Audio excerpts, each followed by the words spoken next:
مراد ہے، یعنی اللہ اور پیارے نبی صلی اللہ علیہ وسلم کی بیچ کی دنیا جیسے کمان اور اس میں تانت جو لگا ہوا ہوتا ہے اتنا یا اس سے بھی کم رہ گیا، اتنے قریب اللہ تبارک و تعالیٰ نے پیارے نبی صلی اللہ علیہ وسلم کو اپنے قریب کیا۔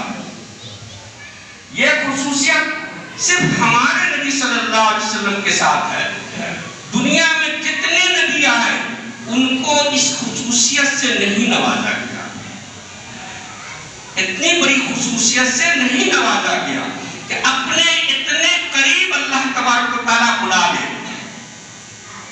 یہ نبی کریم صلی اللہ علیہ وسلم کے ساتھ خصوصیت ہے، اسی کا نام ہے معراج۔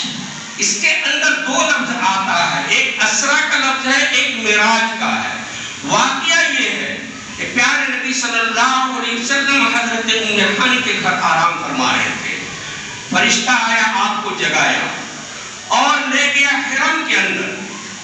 حتیم کعبہ جو کعبہ کا ٹوٹا ہوا الگ حصہ ہے اس میں جا کر کے آپ کو رکھا، آپ کو نیند آ گئی، فرشتہ نے پھر جگایا، آپ کو وہاں سے اٹھا کر کے بیت المقدس لے گیا جو فلسطین کے اندر آج بھی ہے اور یہودیوں کا اس کے اوپر قبضہ ہے، جس شہر کا نام آج یروشلم ہے۔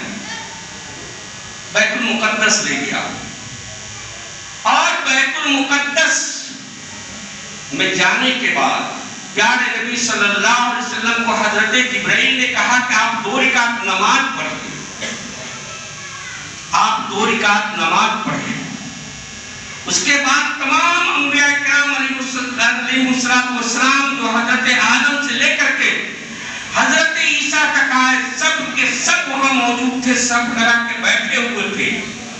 اور ایک حدیث سے یہ پتا چلتا ہے کہ اللہ کے جتنے فرشتے ہیں سب کے سب فرشتے موجود تھے وہاں پہ۔ آپ نے سبوں کو 2 رکعت نماز ادا کی۔ یہ کیوں کیا گیا؟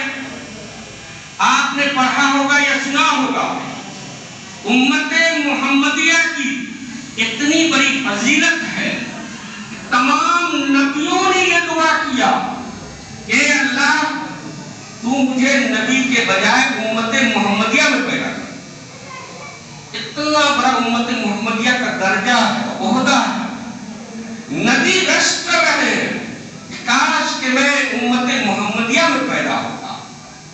اور دوسرے یہ کہ تمام نبیوں سے اللہ نے وعدہ دیا تھا محمد رسول اللہ کے بارے میں کہ جب وہ آئیں گے تو ان کی مدد کرنا ہے، ان کے اوپر ایمان لانا ہے، اور سبوں نے اقرار کیا تھا۔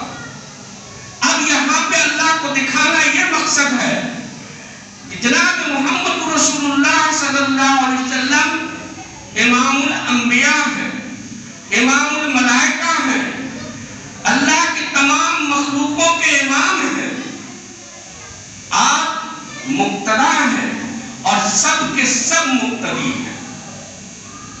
دوسری بات دکھانا یہ مقصد تھا کہ اب دنیا کے اندر اللہ کے نزدیک جو مذہب اور جو دھرم ہے بچا ہوا وہ صرف اسلام ہے۔ حضرت موسیٰ کا لایا ہوا دین ختم، حضرت عیسیٰ کا لایا ہوا دین ختم، حضرت داؤد کا لایا ہوا مذہب ختم، سب کے سب ختم ہو کر کے صرف ایک ہی سکہ چلے گا، وہ سکہ چلے گا جناب محمد رسول اللہ صلی اللہ علیہ وسلم کا، کسی اور کا سکہ اب نہیں چلے گا۔ یہ بتانا مقصود ہے، اس لیے کہ جناب محمد رسول اللہ امام ہے، پیچھے میں حضرت عیسیٰ بھی ہے۔ اب عیسائیوں کو یہ ماننا پڑے گا کہ ان کا نبی جب ہمارے نبی کے مقتدی ہیں ان کو بھی ہمارے نبی کی مقتدی بننا پڑے گا۔ یہودیوں کو دیکھنا پڑے گا کہ موسیٰ نبی محمد رسول اللہ کے پیچھے نماز پڑھ رہے ہیں، محمد رسول اللہ کے مقتدی ہیں۔ یہودیوں کو بھی ماننا پڑے گا کہ محمد رسول اللہ صلی اللہ علیہ وسلم کی ابتدا کے بغیر کامیاب نہیں ہو سکتے۔ یہ بتانا مقصود تھا۔ بہرحال پیارے نبی صلی اللہ علیہ وسلم مسجد اقصیٰ گئے، وہاں تمام نبیوں کی امامت کیے اور ایک روایت کے مطابق تمام فرشتوں کی آپ نے امامت کی، اور اس کے بعد بہرحال یہاں تک جو سفر ہوا مسجد حرام سے لے کر کے مسجد اقصی تک اس سفر کا نام اسرا ہے۔ اس کو کہا جاتا ہے اسرا۔ اسرا کا مطلب ہوتا ہے رات میں سفر کرنا، اور معراج کے معنی ہوتا ہے اوپر چڑھنا۔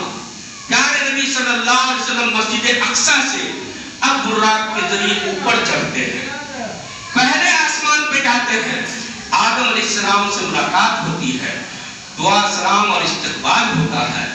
اسی طرح دوسرے آسمان پہ، تیسرے پہ، چوتھے پہ، پانچویں پہ، چھٹے پہ، ستویں پہ، ہر آسمان پہ نبیوں سے ملاقات ہوتی ہے، دعا سلام ہوتا ہے۔ پہلے